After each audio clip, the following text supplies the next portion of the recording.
What is up, guys? It is FPLbodders here, fresh trim in place. Today we're going to be looking at some players I think you should buy, the fixture swings and the best captaincy picks for FPL in game week 27. Make sure you like and subscribe, and let's get right into it.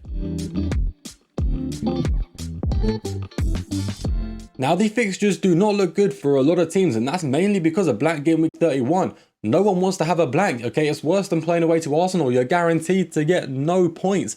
And the teams with good fixtures don't play in game week 31, which means eventually they're going to be worth selling, or they're going to force you to use your free hit. At the very bottom though, we don't have a lot of teams that are blanking in game week 31. We mainly just have a lot of teams that are against incredibly hard opponents. You know, look at the bottom here, Leeds.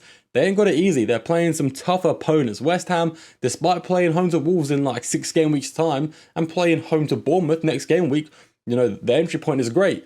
And far in the future, their fixture also looks good. But between that, the fixtures look awful. You know, and Everton, sure, they play home to Burnley at some point, but straight after they play away to Arsenal. It basically cancels it out. Then you've got Wolves. They don't have good fixtures and they do have a blank. So those players are straight up an avoid. You could maybe debate holding them for away to Crystal Palace because Palace ain't the best right now. But apart from that, these teams are a straight up avoid. We have a lot of teams in tier 4. Chelsea will soon drop to tier 5, but their entry point is home to Burnley.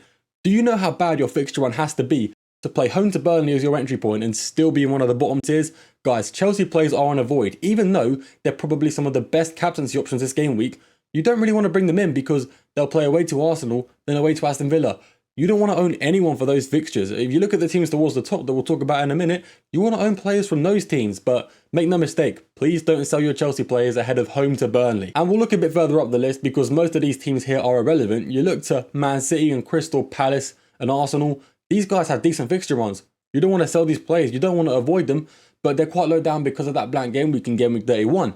And if you know you're going to use your free hit in blank game week 31, these guys would actually be a lot higher, theoretically speaking, because you wouldn't need to worry about that blank they have because you just bring someone else in, then they'd hop straight back in your team the game week after. It's no issue whatsoever. But in a void, in a vacuum, generally speaking, they're not good to buy in on because you're going to struggle for free transfers. And while there's a lot of big fixture swings coming up, you want to use your free transfers wisely. I mean, take it from me, I almost take no hits. I think last season I took a -8 in total. This season I've taken no hits and I don't plan on taking any anytime soon. I think it's the worst thing you can do because it's just a waste of points. You'd rather, you know, plan accordingly, plan ahead than just take these rash decisions and end up worsening your team, worsening your overall rank. Tiers 2 and 3 are quite lonely. Burnley are in tier 3. We don't care about Burnley. If you buy a Burnley player, delete your app, you're not good at the game. Manchester United, their fixtures ain't even good. They look pretty trash. There's not a single green fixture up until game week 32. The only reason they're so high up is because everybody else sucks, you know. They're borderline tier 3 along with Burnley.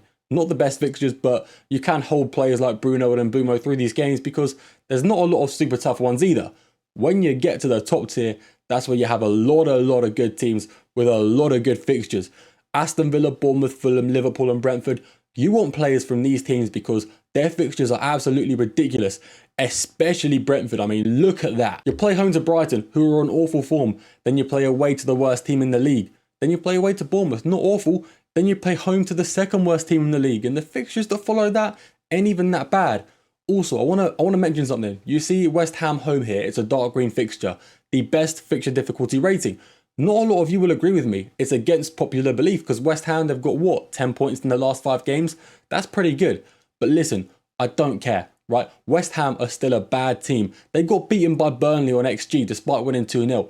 And I know some of you don't care about XG, but it still carries some weight. They've got outplayed by one of the worst teams in the league. They're not good. And if you look at the teams they got points against, home to Sunderland, not hard. Against Spurs, not especially difficult. Against Burnley, you'd expect West Ham to get points in these games. So even though West Ham are on good form, please don't fall for it. The entry point of Fulham and Liverpool isn't spectacular, but it's worth bringing in players from these teams anyway because the entry point isn't bad and the games that follow are so good it's worth holding them for a possible blank or worth bringing them in for a possible blank.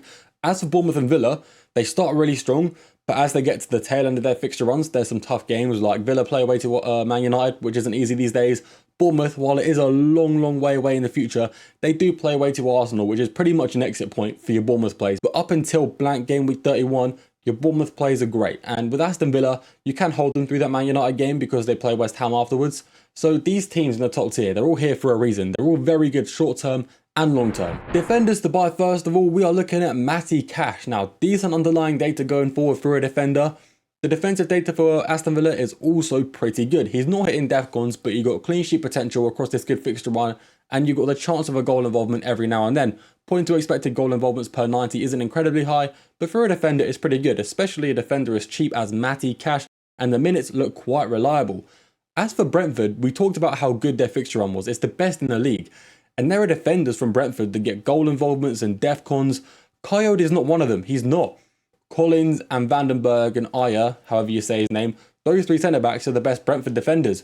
But if any of you know who's actually going to start, please tell me, because gone are the days of Pep roulette. It's Keith Andrews roulette. We don't know who's going to start, okay?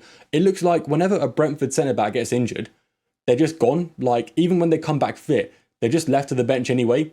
He just can't be asked to bring them back in. It's really weird. Whereas Coyote just seems to be a solid rock there, you know, regardless. Even though his DEFCONs are bad, his expected goal involvements are bad, he's reliable for minutes and he's got good clean sheet potential, which is why I think he's the best one. Senesi is up next. Now, I know James Hill is the highest transferred in defender this game week.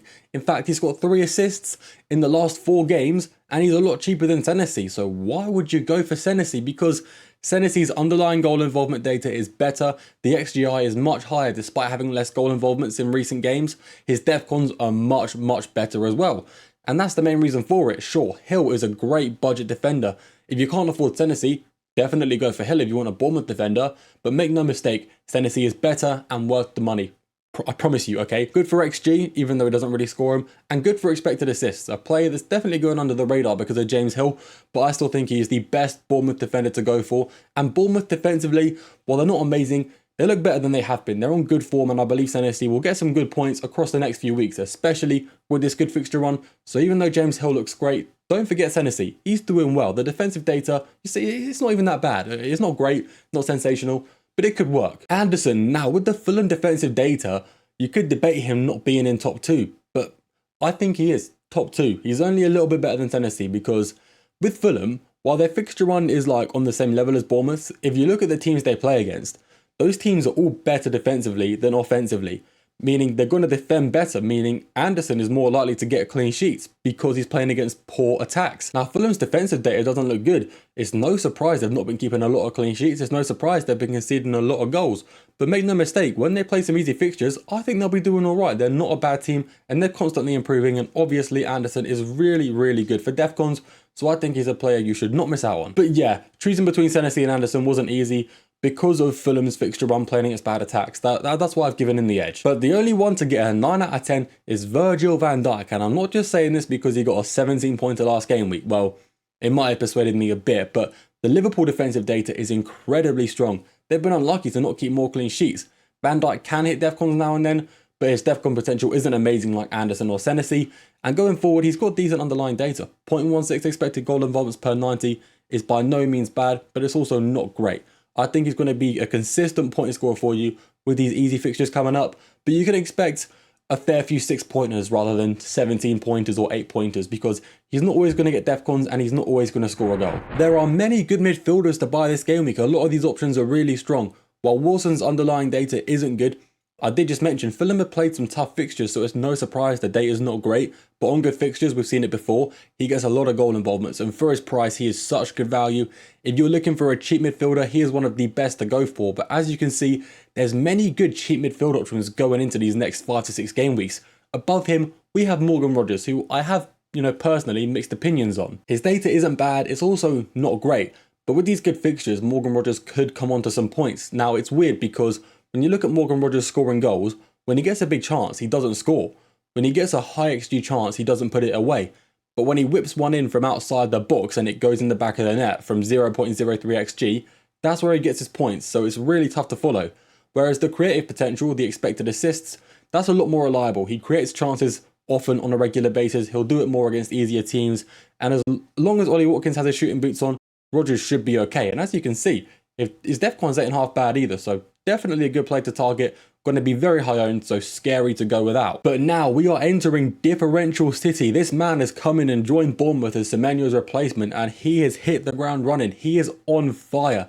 Some of the highest goals scored in the last 3 games he's played. Granted, he's only been here 3 games, so it's a small sample size, but he's done well. Look at the assists as well. He's not doing bad at all, and I think with the form he's on, there's no way he's going to be a minutes risk like a lot of us thought he was going to be. Those three options I just mentioned, they're great, they're good, but these next two are the ones I'm really excited about. Obviously, I've mentioned Brentford's fixture run already and how good it is. Dango Ouattara is on good form at the moment. He's getting goals, he's getting assists, and he's getting regular minutes. With that fixture run, it's a recipe for success. I personally don't think I'm going to be able to get him in this game week, and it's going to pain me, especially with the poor form Brighton's on, and you know, playing Burnley and playing Wolves very soon. I'm going to try go out of my way to get him in my team, but because there's so many good midfielders in the game, it's hard to actually bring him in. Like, a lot of you own Wilson and Rodgers, and I personally wouldn't jump from Wilson or Rodgers to Dango Ouattara because he's only slightly better. It's more like a sideways transfer. So yeah, he's great to own, but make sure you're not selling your players that are really good just for a player who's slightly better. But in first, we have Florian Wirtz, and I can tell you right now, if you asked me 2 months ago if I was going to put Wirtz, you know, top on my midfielders to buy, I'd laugh you out of the room because I would think you're being stupid. But here he is, 9 out of 10. He's got good fixtures and he's on good form. Decent underlying data, not sensational, but it's good enough. With that fixture run he has and the form he's been on, I wouldn't be surprised if he was coming away with returns in nearly every single fixture going forward. Looking at this graph, not a lot of these guys are really excelling in the expected goals or the expected assists. Some are doing pretty good, but none of them are spectacular like the likes of Joao, Pedro or Cole Palmer right now. But I'm telling you, with these fixtures, they're going to be the best to buy. They may not seem like the most spectacular options right now, but I promise you, they are the best to go for going forward. We're finishing it up with forwards, and to be fair, these bottom two, I wouldn't strongly recommend you. Raul Jimenez, his underlying data is insane. It's very good, but the underlying data is useless if you can't finish your chances. And even then, I think the only goal he scored was a penalty in recent games. So while the fixtures are good and the data's good, he's a player that's very risky. Don't get me wrong, he could pay off big time as a differential, but I wouldn't strongly recommend anyone go there. Evan Nilsson is another one that's looking quite strong. The expected goals and the big chances are good, but he's playing poorly. He's not finishing his chances as the data shows, and he was an early sub last game week. I don't think he's going to lose his starting spot, but if he doesn't start scoring soon, he's going to look to be an early sub more often than not, which you don't want as an Evan Nilsson owner. I still think he's a great player to hold because, like I said, them fixtures are really good, but you've got to be careful when going to Evan Nilsson because he is gradually becoming wasteful and a minutes risk. But with the fixtures coming up looking so good, and the fact I believe he will start most games, he's still one of the best forwards to go for. But the next three are players I would strongly recommend. Watkins looks very strong because the Aston Villa fixture run is very good, and recently, not in the last 4 games, but Watkins has been very strong. He's finally hit some good form, playing like he was a year or two ago, being a really good FPL asset. He has dropped off a tiny bit, but that's fine. You can't be perfect every single game, and Aston Villa haven't had the best fixtures either. Hopefully, going forward, Watkins can find his form playing these easy games, and I think he will. The issue is he is quite expensive for what he's offering, which is why he's only a 7 out of 10. Ekitike on paper looks like he should be a lot better than a 7 out of 10. Like, the underlying data is there, the fixture run is there. All season long, he's been pretty good. My issue with Ekitike is that he's quite wasteful, and that can cause him to be a rotation risk, especially with this busy fixture run. And when he does play easy games, you know, against relegation sides, what's to say he isn't rested for a more important game in the midweek? There's no guarantee that's not going to happen. And when he does play easy games, like I remember when he was my captain home to Burnley, he had so many big chances, but he missed them all. So when a player's wasteful like that and inconsistent, it's not something I really look for, not something I'm excited for when I look to a player, which is why he's only a 7 out of 10. In first though, it is no surprise we have Thiago. Chasing the golden boot from Haaland while Haaland's on some bad form. And like I said, I don't want to sound like a broken record, but that Brentford fixture run is insane. It's unmatched. Do you really not want to own this striker? I know he's on some bad form recently. He's had a few blanks and scored a penalty, and even then he only got 5 points. So on paper, just on the surface, the tip of the iceberg, he doesn't look like an amazing player to own, but I'm telling you right now, when Thiago's got good fixtures, you want to own him. I mean, Thiago's blanked, what, in the last 4 or 5 games, except for that one penalty? And I knew that was going to happen. Brentford had such a hard run of 3 or 4 games, he was very unlikely to score. But now the fixtures are good, he's going to come back on scoring form. So if you have him, please hold him. And if you don't own him, please strongly consider buying him. He is one of the top players on my watch list. Because going without Thiago is one of the most foolish things a man can do. Granted, I will not own him this game week because I don't want to sell Jared Bowen. But the week after, I will be definitely looking at Thiago because going without him is going to be the scariest thing I could possibly do. The risk of going without him, super high. The point scoring potential he has is even higher. Make sure you're considering him for your FPL teams. There are so many good captaincy options this game week. There's two I'm going to mention here, and they both play home to Burnley. If you don't have a Chelsea player that you want to captain, then you should look to the likes of maybe Munoz, Bruno Fernandes, or Thiago. They're all great captaincy options, but they're not the best. And all of you watching this must hopefully own at least one of those players or one of the players I'm going to mention in this video. If not, you may not have the best captaincy options at your disposal. Either way, we're talking about Cole Palmer first of all. Now, in this graphic, if you look to the top left, I've got his expected goals in the last 4 games and the non-penalty expected goals, because as you can see, it is quite a big difference, which is why his goal threat is only an 8 out of 10. If those expected goals didn't come from penalties, it would probably be a 12 out of 10. You know, that's ridiculous, but he has scored a lot of penalties. And because he missed a 0.91 XG chance last game week in my FPL team, what a legend, he's still underperforming the expected goals. But, you know, that's just him being a bad player. If he gets penalties, I'm fine. You know, I've been quite lucky with the penalties, but quite unfortunate with the fact he missed an open goal. You know, it goes both ways. As for the creative potential, it's still also pretty good. It's not sensational, but he's creating big chances. He's getting the expected assists. The defcons are non-existent, but you don't expect Cole Palmer to get defcons anyway, so it's not that deep. As for set pieces, he's taken none of the free kicks. He's taken 1 corner all season, so I can't put 0%. I have to put under 1%. As for Burnley, the matchup speaks for itself. 20th for expected goals conceded, tied 20th for penalties conceded, and they've conceded 17 in their last 8 games, which is more than any other team. So they've been the worst all season, they've been the worst on recent form, the best team to target when you're looking at captaincy options, which is why I'm only talking about Chelsea players this game week, and Cole Palmer is by far the main one to target. Enzo Fernandez is alright, but there's a chance he plays as an 8, you know, a centre mid going box to box instead of an attacking mid like Cole Palmer, which is why I don't think he's the best option to go for, and Cole Palmer obviously has penalties. Now, this man, Joao Pedro, has also been strongly benefiting off the penalties. Look at the expected assists.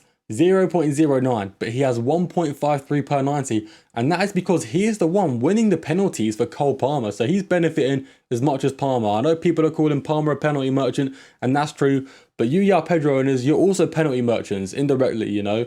I know you don't mean to be, but you are.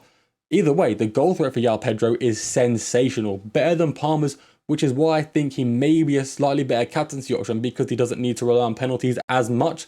But then again, he is a rotation risk. Saying that, he's on such good form, I don't think he'll get benched, but he definitely has a higher likelihood of being benched than Cole Palmer, so I would technically lean towards Cole Palmer as being the best captaincy option, but Joao Pedro is pretty much nearly as good. I know Burnley are off the back of scoring 3 goals and winning 3-2 against Palace, which definitely isn't easy, but Burnley got fairly fortunate. They have been in a few games this season where they've got results against slightly bigger teams. I don't think that'll happen against Chelsea. They'd have to be quite lucky. I think Joao Pedro and Palmer could be in for absolute monster hauls. Maybe Enzo Fernandez if he's playing as the number 10. Maybe, but it's not guaranteed. Either way, the Chelsea players are the ones you want to target for your captaincy. If you don't have Chelsea players, then the ones I mentioned earlier are still really good. But by far the best 2 options, Joao Pedro and Cole Palmer. I personally would lean towards Cole Palmer, but there's not a lot of you that would own both Cole Palmer and Joao Pedro. You might not even own any of them, but they're the best captaincy options and you're going to have to deal with it. Anyway guys, that is it from me. Let me know your thoughts down in the comments. Do you agree with me? Do you think I'm talking utter nonsense? Anyway, if you made it this far, you are greatly appreciated, and I will see you all in the next video.